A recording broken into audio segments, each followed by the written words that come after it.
Proszę powiedzieć, kim jest Patrick Ney, najbardziej popularny Brytyjczyk w Polsce?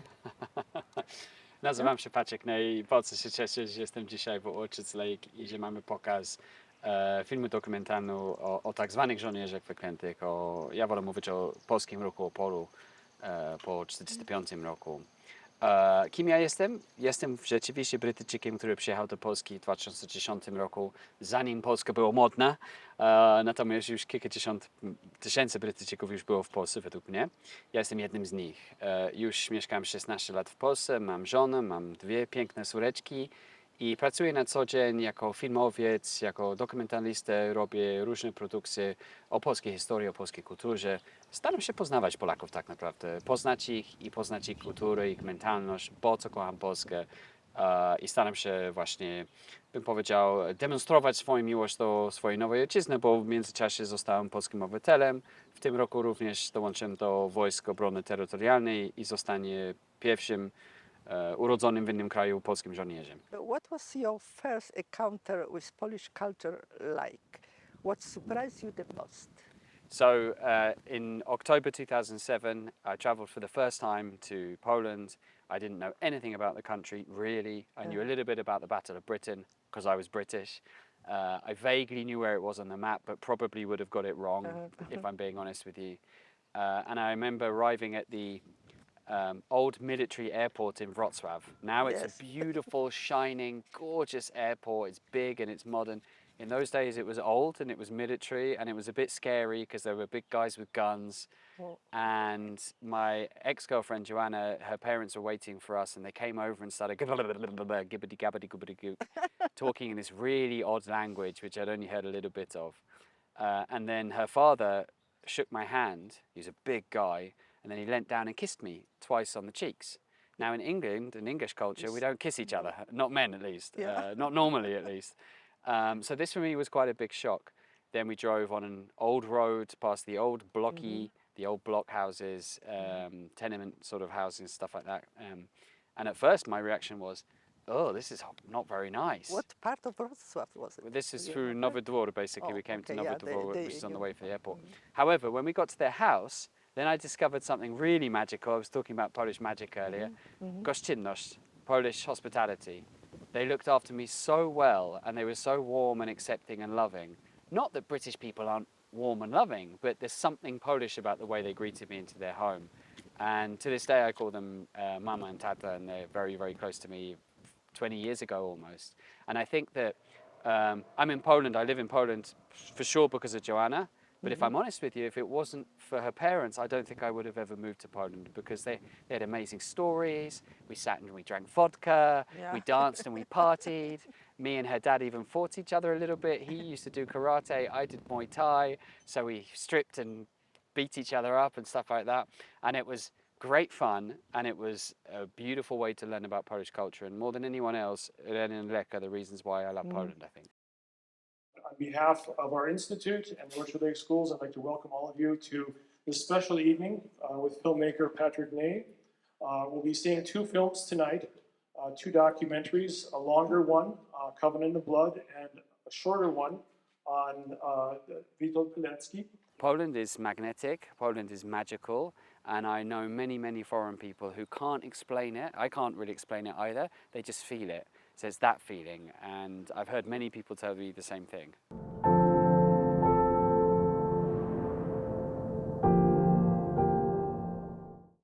Za 2 godziny obejrzymy twój film i to będzie premiera w Stanach Zjednoczonych. O czym jest, co to jest za film? Film dokumentalny, który dzisiaj pokazujemy, się nazywa Covenant of Blood, czyli Przysięga Krwi, Ostatni żołnierze II wojny światowej, so The Last Soldiers of World War II. I to jest film dokumentalny w języku angielskim, pierwszy anglojęzyczny właśnie film o tak zwanych żołnierzach wyklętych. Ja osobiście nie używam tego określenia, bo dla mnie jest niedokładne. Ja wolę mówić o polskim ruchu oporu po 1945 roku. I jest to film 45-minutowy, profesjonalnie nagrany z moim kumplem Stefanem Thompsonem. W 2020 roku zapytaliśmy samego sobie, czy jest film dokumentalny w języku angielskim o tych żołnierzach wyklętych. No okazało się, że nie ma. Więc zdecydowaliśmy wziąć się w własne ręce i zaczęliśmy produkować, zbieraliśmy kwotę od mikroopłat. Około 500 osób wpłacało w naszą zbiórkę. Nagraliśmy ten film, byliśmy niezadowoleni, był COVID, więc długo nam zajęło, żeby w końcu produkować ten film. Ale jestem bardzo zadowolony z tego filmu, bo uważam, że jest bardzo profesjonalnie zrobiony. Zrobiony jest ze sercem i film już będzie pokazany w tym roku w różnych festiwalach filmowych, między innymi w Austrii, w Polsce, poza Polską w Anglii. Dzisiaj oczywiście jesteśmy w Orchard Lakes, bardzo się cieszymy z Stanie tego. Michigan. Ja? Tak, no piękny, piękny Michigan i oczywiście chciałbym dziękować Polish Institute of Culture and Research za taką możliwość. Mam nadzieję, że to już będziemy wracać w następnych miesiącach na innym festiwalu filmowym i może za rok już będziemy zapublikować ten film, prawdopodobnie na YouTubie, żeby każdy mógł Będzie oglądać. public, jest, tak? Yes. Będzie udostępniony publicznie, świetnie. What is the hardest part of the explaining Polish history to people who have no connection to it? That's another great question. Honestly, I think Polish history can be tough partly because it's in the Polish language. Yeah. Because the surnames are bloody confusing. I mean, so many R's and Z's and then some other Z's, and that can be a bit of a struggle for people to get through. And then, of course, the materials are in Polish as well, and we know that English people and American people, they don't like foreign languages very much. Yes. You know, things have changed a little bit, but it's true. You know, it needs to be in English. So it's partly a lack of materials, and one of the big reasons why is because Poland was behind the Iron Curtain. So in the same time where other countries like Israel, France, even Germany, UK, they could make their films, they could be shown around the world, they could write their books and memoirs that became bestsellers. All the amazing Polish books are still in Polish. They're not in English. They were never translated. I have read so many books in Polish from Polish history, which are just epic, you know, Hollywood-ready blockbusters that have never been created in English because for decades Poland just couldn't do that. So that's a big reason. However, I also think at the same time, just to kind of argue with my own answer, I think Polish history is very, very universal because it's about what happens when you get knocked over by life and instead of giving up, like most people would do because that's the easy choice, you get back up and you fight on. And that hope and determination and grit and fortitude is something which I consider to be very, very Polish, and it's reflected both in Polish people's stories but also in the story of the Polish nation. And that story is universal. Today we're watching a film called 947 Days, so a second film. Yes. And this is about Witold Pilecki, probably the greatest Polish hero, and the work of the Polish underground in Auschwitz, which people kind of know a little bit about, but not very much. We go deep in that film. That's 15 minutes. And that's created with the Home Army Museum in Kraków, Poland, which I very highly recommend to people. And I'm also working on a film about an amazing 92-year-old Polish woman called Izabela Skorupko. She was the wife of an incredible Polish war hero from World War II, Witaly Skorupko, who I had the great honor to meet and interview, who was a member of the Kiev division during the occupation in World War II. She was a lawyer. She defended the Polish Home Army soldiers in court cases in the 1950s and 60s. She survived the Warsaw Uprising and the occupation as a little girl. She was almost murdered by the communists in the 1980s. They tried to kill her because of her work in Solidarity. She's 92. She still goes skiing twice a year. She drives her own car. She was the first lady in Poland to ever ride a stunt motorbike. She's an absolute grade A Polish badass, and I have a film coming out about her later on this year. Are you planning to film a document about the Wołyń? Yeah, so the Wołyń massacre by certain Ukrainian militia units of many thousands of Polish people is a very important subject. And I have been thinking for some time that it's about time that I finally look into this and actually do a documentary about it. So it is something that I'm considering. I have to be honest with you, it could be very dangerous for me. Yes. That's... It could be extremely dangerous for me. However, if you're a storyteller and a truth seeker, then sometimes you have to go into places that you'd prefer not to. This subject is very controversial at the moment because of the almost insane decision of the Ukrainian government to name some of their units after some of the Ukrainian units that were involved in these very massacres, which it's historical record. It's not anything to be debated about. We can talk about what happened and how, but the fact that it happened, everybody knows. So, you know, I think we should probably divide Wołyń, the situation as it happened, and then Wołyń as it's remembered today. Those are two different things. The subject of the żołnierze wyklęci, the so-called cursed soldiers, is also controversial in Poland. When you watch the film today, I hope you'll see that we've tried to have a balanced approach. but we've told the story as we see it. We've been fearless as documentary makers. I will always be 100% pro-Polish. I will never walk away from that approach. So whatever story I tell about Wołyń, it will be from the Polish perspective. A lot of Polish people say to me, oh, because you're foreign, or you were foreign, maybe, because maybe I'm Polish now, it's easier for you to tell these stories. I think there might be something in that, because I don't have a family connection to most of the things that happened. So it's not my grandfather, it's not my grandmother who was, shot in the back of the head by Russians, Germans, Ukrainians, Libyans, Latvians, Belarusians. However, my grandfather was in MI3 during World War II, so in fact almost certainly had some kind of involvement with the Armia Krajowa, the Polish Home Army, so maybe it's not too far away. After 16 years living in Poland, however, I would say that it kind of did get personal, because I've sat around too many fires with too many people who lived through those times or were children through those times. So I do feel a bit closer to it. But yes, I think that sometimes, is it the book of Matthew where Jesus says that no man is ever a prophet in his own land? There's something about the foreigner's ability to see us in a way we can't see ourselves. It's not unique to Poland. I see that sometimes in the UK, we love it when an American comes over and does a film about the UK as well. So there's something about being a foreigner in another country where you can look at a subject. And Polish history is complicated, it's brutal, it's sad, it's tragic. Maybe it does take a foreigner. After everybody knows that one of Poland's best historians is Norman Davies, originally Yes, British. we know him. So if it's good enough for Norman, it's good enough for me. Okay, thank you. Czy spotyka się pan z krytyką albo presją medialną po tym, co pan pokazuje? Gdybym spotykał się, to bym i tak miał w nosie, jak się mówi, bo nie interesuję się z opiniami innych organizacji medialnych. Ja robię po swojemu, wybieram swoją drogę, wierzę w Boga, wiem, że Bóg mnie kieruje i tak naprawdę staram się nawet nie interesować się z pozytywnym chwaleniem i nie przejmować się z negatywnymi komentarzami, tylko po prostu wierzyć w to, co robię. I to jest piękna, słuszna decyzja i postawa pana, prawda? Dziękuję. I dziękuję bardzo za naszą rozmowę i oczekujemy oczywiście na premierę pańskiego najnowszego filmu. Dziękuję serdecznie. bardzo. Dziękuję. Why did the world ignore? Can you further expand upon that? So it turns out that back in the 1970s, American historians started going, did we know about the Holocaust? And I don't know about you guys, but until I started researching this, I thought the answer to that question was no. You guys all watch Band of Brothers, right? Because this is how we know about World War II. We know about it through books and films, and Band of Brothers is, how many times I watched that? Everybody knows. They found out when they were there. Nobody knew, right? Everyone's going like, what is this? They had no frame of reference. Not true. At least the leaders in both Washington and London had every idea about the Holocaust. And they had the Enigma intercepts if they didn't want to trust the Poles. So there's a bunch of different reasons why we believe this was true. So I'm just going to name some of them very quickly, okay? The first is anti-Polonianism, or I don't know, anti-Polonism is in Polish. Second one is anti-Semitism.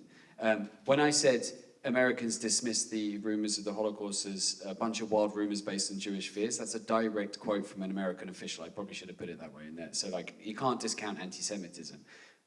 This is not to blame anyone, okay? I don't play that game of we need to judge them. It's just let's understand what happened. The third is that during World War I, there'd been a bunch of wild rumors about Germans raping nuns and things, and actually turned out after World War I that wasn't true. And the people who fought World War II were all young in World War I, so they remembered that as well.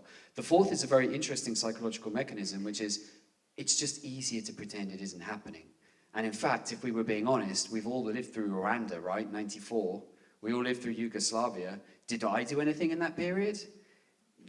No, because it's just much easier for me to kind of other it and put it over there and say it's nothing to do with me. I wish I could do the end of that film a bit differently, actually, and say, hey, we need to just understand that this has happened again, in a different form. It's the same thing. So it's not exclusive to Germany. This is something that we've been through as well. That mechanism, I think, is very important. A final factor is the concept of genocide was also invented by a Pole, Rafał Lemkin, after the war. And Churchill called, because Churchill knew, so he stands up in Parliament, he says, this is a crime without a name. There was some condemnation, but there was nothing like the kind of things they could have done. And of course, people will say, but how could they have bombed Auschwitz? It was so far away. Yes, in 1940, it was very far away. They still could have done it. They could have dropped leaflets. They could have dropped the evidence. They could have done a lot more in media. They could have just, you know what they could have done? Actually, sorry to expand on this. Someone asked me this question. They could have done a Nuremberg trial before the war was over. It would have cost them nothing. They could have got the witnesses over from Europe to London and done it there. And they could have tried all those Germans in absentia, but they didn't do that because they had this policy which is we'll do all of that after the war. And as a result, many, many, many people died. So I don't say we're responsible for the Holocaust, that would be too much. But I do say we were witnesses. Given what's happening right now in Ukraine and Russia, would it be useful for our government, regardless of the party that's in there, to be able to see this documentary to protect Poland, given how close it is to Russia right now?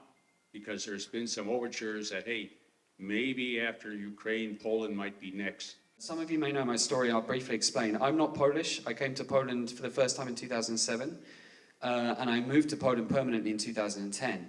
And for a very brief period, I was teaching English because I couldn't find any other job. And I asked a question to these 3 engineers in this crazy place I was working in. I said, do you think there'll ever be a war in Poland again? And one of them sat there glumly and he said, yes, I think so. I said, why? Peace, NATO, EU, you know, this was back 2011. He goes, because every 40 years we fight a war. I don't see a reason why it will be different. And I sat there and went, what an idiot, he doesn't know what he's talking about. And then 10 years later, I think he was probably right. So I prayed to God as a father of 2 young girls, that never has to happen. But I own a gun license and I'm joining the Polish army in September for a reason, and it isn't because I like uniforms. So with that in mind, I think if I was having this conversation in Polish, I would say, listen, it's nice to have friends in the US, and of course we love America. I love America so much. We love Britain.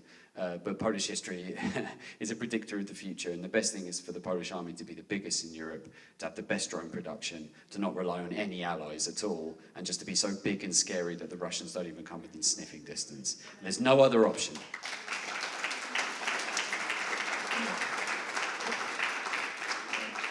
This may sound odd to a few people, or might surprise people, but I was particularly pleased to see at the end you touch on the dark side, because I think it's incumbent on all of us to recognize the dark side because we're all human beings. I personally met Lieutenant Kelly, who was responsible for the My Lai massacre in Vietnam. Wow. And I say that because that does not in any way invalidate or discredit the overall behavior, conduct, if you will, of the U.S. military. And the same thing can be said here and about the soldiers of the, Niezłomny. But I think it's important for us to acknowledge that, as we should about any other comparable, if there is a comparable, historical episode. So thank you for doing such a thorough job, and I look forward to seeing more. Thank you, thank you. What I would say to that is this. When we release this film in 2027, it's going to be on YouTube. You guys will comment, like, share, subscribe. You know what the young people say. The left are going to kill us. They're going to eat us alive, in Poland at least, because as many of you will know, oni są, to są bandyci, yeah? This word bandits. And so we had an editorial decision. Do we go on about that? Do we try and prove they're wrong? Do we spend 50% of the film about that? It's like, no! We know what most of them wanted to do. We're talking about them. Bad apples, every single army. Rapes in the US Army, plenty of them in World War II. British Army, when they get to Italy and all the rest of it. But we don't spend all day talking about them because it's less than 0.01%. And it's exactly the same syndrome in Poland. So, hey-ho, the history is very important in Poland, like it is in the US. It informs the future. I think it actually plays a way more important role than in most Western countries, as you guys all understand. You all have your own family histories. Many of you, as you know, as you were saying, you know some of these stories, or many of these stories as well. I find it absolutely fascinating that people can just dismiss them and go bandici. I got that from some of my close friends as well when I told them I was making this film. This film is the first ever English one, right? So we're not going to go too deep into that, and that's a very Polish conversation. We had criticism that we don't talk about the NSZ enough in this film, like, actually, you could never win. So it's the first one. If other people want to make a different documentary, which they focus on other things, they're more than put $40,000, $50,000 of money into that, and they can do it themselves. During our film, you mentioned several times that there were traders, collaborators that contributed to this humongous tragedy. But perhaps your job is not done yet, because there were thousands of traders and collaborators working for communists after Second World War. Yes. And they killed so many thousands. Perhaps the next chapter is to try to make a film about those people. Yes. And in a sense, point to a finger of how evil communism was at the beginning. I couldn't agree more. Every time I watch this film, I go, dude, are you going to ever explain who these people were? All I can tell you is this, guys, it was months of work. And after a little bit, you start to lose perspective. And then you film it and you're like, is this good? Is this any good? You know, you're absolutely right. It would just be another 15 or 30 minutes more material. We just all got so tired and so exhausted making it. We're like, this is probably part one. Part two needs to go into more details on this. I am talking to various organizations about doing a special documentary. We want to get on Netflix, guys and girls. We want there to be Netflix, Discovery, you know, so the rest of America who doesn't watch YouTube can find out about these stories. Just one on the evils of communism. Because unfortunately, we know communism is on the rise again. Yeah, the horrible ogre is once again on the loose, and there's people going around going, but they haven't done the right version of communism yet. And anyone who's Polish knows what the answer to that is, right? We don't want to hear that stuff. We know, you guys know, your families know way better than I do what communism is in practice. So we need more materials. I'd like to understand how you as a Brit ended up becoming passionate about Polish history, which has always been the most tragic history that I have seen of any country. You're right. It is incredibly tragic. And I remember when I first came to Poland, so 2007, first came to Poland, I'm a World War II nut is the short answer. Absolutely loved everything to do with World War II. And in fact, last year I found out that my grandfather, he never told a soul, but I went into his papers and I'm looking there and I'm like, am I reading this right? It says that he was in MI1 and MI3 from October 1939 all the way through to 1943. I'm like, what is MI1 and MI3? MI1's Enigma, MI3 is dealing with Central European resistance units. And I'm sitting there going, well, that explains a lot.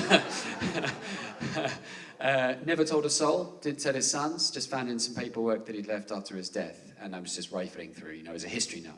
So maybe somehow it skipped a generation and came through. So I come to Poland in 2007, I didn't speak any Polish whatsoever, you know, like something's wrong with the radio, you know, what the hell's going on here? And I'm sitting down with my ex-girlfriend, Joanna's grandmother, who as a 14-year-old girl was on a slave labor camp, you know, I mean, the family darkly muttered about rape from the Russians as well. So I think as a young girl, she was almost certainly gang raped. And by the way, there's lots of talk about what happened to the German civilians. You guys have seen anything about what happened to Polish people as the Red Army came through? No one talks about that, another big subject. And I asked her what I thought was a kind of obvious question. I said, who did you hate more, the Nazis or the Russians? And of course, you guys know, right? The Nazis, everybody knows. The comic book villain, everybody knows they're the worst of everything. There's no greater evil, and she went the Russians. And that was my first moment where what I thought was my understanding of World War II and how it happened got a big slap in the face. And from that moment onwards, my interest and fascination in the subject grew. I read all the Norman Davies books that I could get my hands on, the good ones and the bad ones. And when I moved to Poland, I really did dedicate my life to trying to understand the nation. So unlike a lot of expats, I really tried, really tried to learn the language, read as many books as I could, started, sorry, I'm getting something in my throat, started meeting Warsaw Uprising survivors, started reading books in Polish, traveled to every single place I could get to, you know, so I just went deep on the subject of history. And it's my way of understanding the Polish people. Just to come back to the idea of the history, it is utterly tragic, but I also believe it's incredibly inspiring. What other nation on this planet would have gone through the things over the last 100 years that Poles have, and survived, and fought back? It's an inspiration to me, which continues to inspire me, because it's the story of the human spirit. You know, it's not Poland is the heart of everywhere. Okay, it's some people Christus narodu. I don't know. It's like there's something incredibly human about the Polish spirit. I think all nations are found there in the crucible of history, and all of us go through our own personal collapses and disasters and resurrections and revivals and. There's something so inspiring. So, you know, every Polish family, I believe, has a Hollywood film. You're sitting there, you're like, what? They went from here to there and escaped this and then, you know, did this. And the list of films that I have to do, ladies and gentlemen, is so long. I will never complete it, you know? And so it's an endless fascination. With all due respect, I think in 2026, we deserve a more balanced film. Even if it's first film in English, even more so. And I really thought that it just failed me to show really this dark side, because this dark side is a tragic side, but it still exists. And for us to understand better our history, we should know about it. Because Łupaszka is not just like unsung hero. There are crimes against humanity which he was charged with.